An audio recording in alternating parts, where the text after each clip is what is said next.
श्री देवा पुजारी जी का चरित्र। देवा पंडा पुजारी।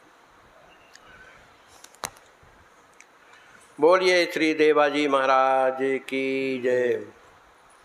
ये उदयपुर के समीप श्री रूप चतुर्भुज स्वामी का मंदिर है उदयपुर में।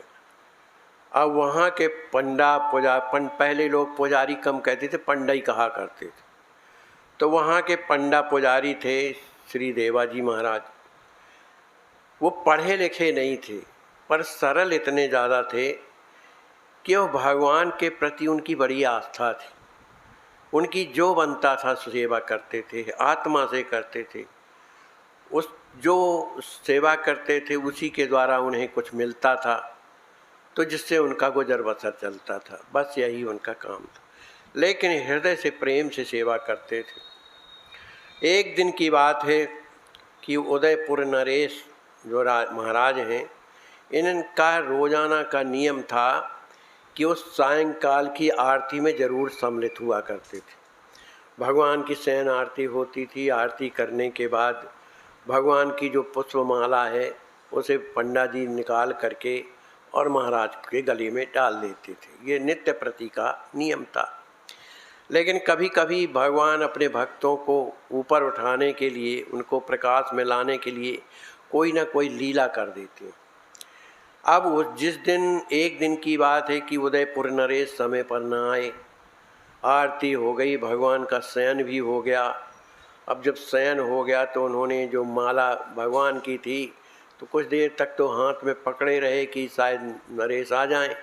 लेकिन जब वो नहीं आए तो उन्होंने सोचा चलो आज प्रसाद के रूप में हम ही पहन लें।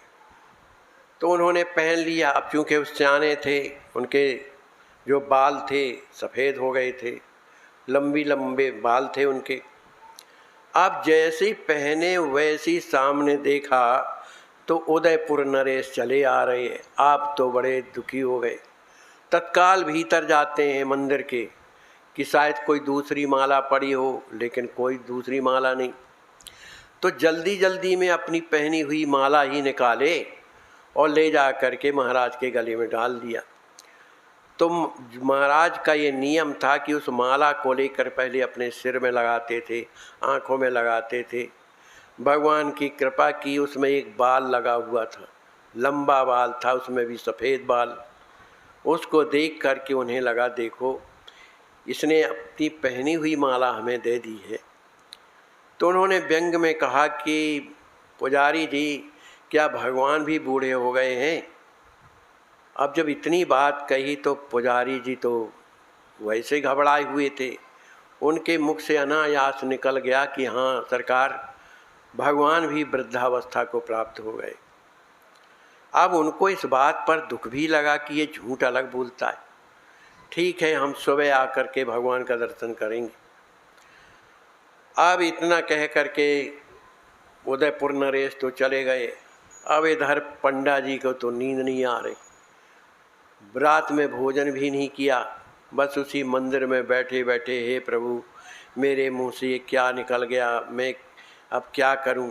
प्रभु मुझे इस बात का दुख नहीं है कि मरना तो है ही है एक दिन, पर मैं आपका हूँ, आपकी सेवा करता रहा और आप ही की सेवा के द्वारा मेरा पेट हमेशा चलता रहा है। तब पता नहीं सुबह, ये तो निश्चित है कि वो बाल मेरे ही थे, इसलिए वो आकर के मुझे पता नहीं कौन सा दंड देता है। अब मैं आपसे भी क्या विनती करूं? आप तो हमेशा कैशोरावस्था के रहते हैं, बढ़िया सुंदर घुंघराले काले काले बाल हैं। मैं आपसे कैसे कह दूं कि आप मेरे लिए बुढ़े बन जाइए? इस तरह की ऊहापोह में रोते रहे, रात भर रोते रहे। कभी सोचने लगते हैं कि देखो मुझसे कितना बड़ा अपराध बन गया कि मैंने भगवान के लिए भी नहीं छोड़ा, झूठ बोल दिया कि हाँ वो उनके बाल सफ़ेद हो गए, और यहाँ राजा से अलग झूठ बोला। अब मैं क्या करूँ? किसी तरह से रात व्यतीत हुई रोते रोते। अब जब सवेरा होता है, रात भर पुजारी जी सोए नहीं, भूखे प्यासे और हृदय से रो रहे थे। सवेरा जब हुआ तो स्नान ध्यान करने के बाद, तिलक स्वरूप करने के बाद, अब उन्होंने सोच लिया चलो जो प्रभु की इच्छा होगी तो होगा, मैं क्या कर सकता हूँ। अब निकल गया मुँह से इस तरह से। और जैसे ही पट खोल करके भगवान के चरणों में प्रणाम करते हैं, भगवान की लीला ही पलट गई। क्या देखते हैं कि प्रभु के जो केसावली है, घुंघराली तो है लेकिन एकदम सफ़ेद चांदी जैसे चमक रही। अब तो देवा पंडा के हृदय में इतनी प्रसन्नता हुई, इतनी प्रसन्नता हुई कि प्रसन्नता के मारे रोने लगा, बार बार चरणों में लौटने लगा। वाह प्रभु, आपने इसको बचाने के लिए अपना ये वृद्धावस्था आपने स्वीकार कर लिया, इस तरह का रोने लगा। अब उसी समय पर उदयपुर नरेश आते हैं तो देखते हैं कि पंडा तो रो रहा है। उन्होंने सोचा रोएगा क्यों नहीं, हो तो मालूम है उसको ना कि झूठ बोला है।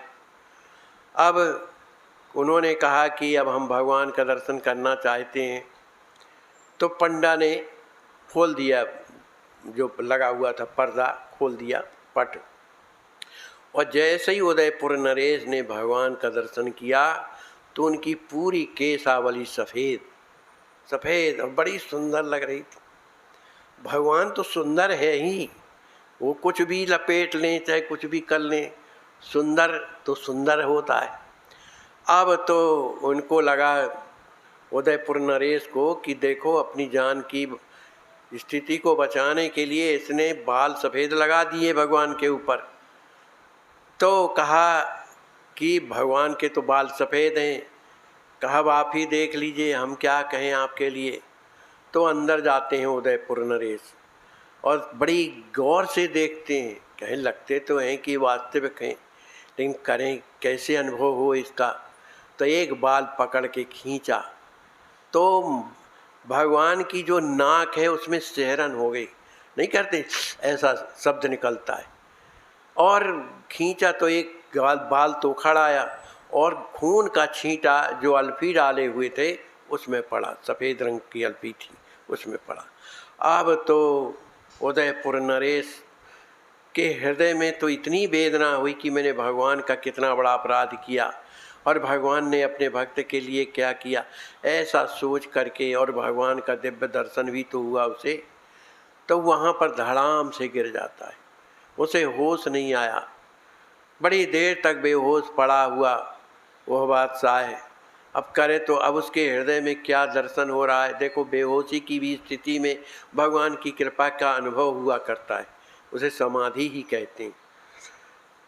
थोड़ी देर के बाद जब होश आया तो पुजारी जी के चरणों में उदयपुर नरेश जा कर के लिपट गए, मुझे क्षमा करो, मैं नहीं जानता था कि तुम्हारे लिए प्रभु क्या कर सकते हैं, है ना। और देखो वास्तव में भगवान तो स्वयं इस तरह से थे और मैंने सोचा कि ऐसे नहीं थे इतने। तो फिर पंडा भी रोते रोते कहता है, प्रभु बात सही यही है, मैं तो आपके भय के कारण वो जो माला थी आपके लेट होने के कारण पहन ली थी, अब आपको देख करके मुझे भय लगा, जल्दी जल्दी मैंने उतारी माला तो उसमें मेरा ही बाल लिपट करके चला गया था, लेकिन मेरे लिए प्रभु ने मेरी जान बचाने के लिए यह लीला की है। बात सही यही है कि यह सब मैंने ही किया है। इस तरह से भगवान दोनों रो रहे हैं। अब भगवान का जब प्रेम इन दोनों को प्राप्त हुआ, इनके हृदय में बड़ी शांति होती है, तो फिर वहाँ पर एक भगवान की आकाशवाणी होती है। आकाशवाणी ये होती है कि राणा वंश में राजगद्दी पर बैठने के बाद कोई भी मंदिर में नहीं आ सकेगा। जो भी राजा गद्दी पर बैठेगा वो यहाँ मंदिर में दर्शन करने के लिए नहीं आएगा, और जब तक आप माने उदयपुर नरेश हैं तभी तक आप दर्शन कर सकते हैं। इसके आगे की जो भी पीढ़ी है अब वो दर्शन करने कभी नहीं आएगी, यदि आएगी तो उसका अनिष्ट होगा। ऐसा आकाशवाणी वहाँ पर सुनाई देती है। आज भी कहते हैं जब तक समय चला है तब तक फिर कोई भी राजा दर्शन करने भगवान का नहीं गया। तो देखो एक भगवान अपने सच्चे भक्त की प्रार्थना सुन करके अपने आप को बूढ़े बना लिए। बोलिए श्री देवा पंडा जी महाराज की जय।